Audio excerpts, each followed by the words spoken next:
The purpose of the meeting was to brief and update His Excellency on the road construction in the country, especially the ongoing roads upgrading. I briefed him on the progress of work on N1, which begins from Nimoli, Juba, Bor, Ayut, Malakal, Rang.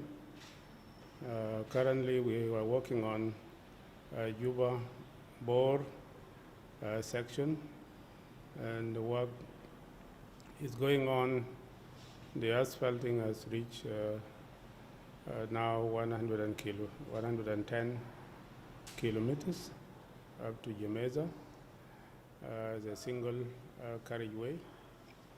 Because we have directed the contractor to stop using the double carriageway at Mangala.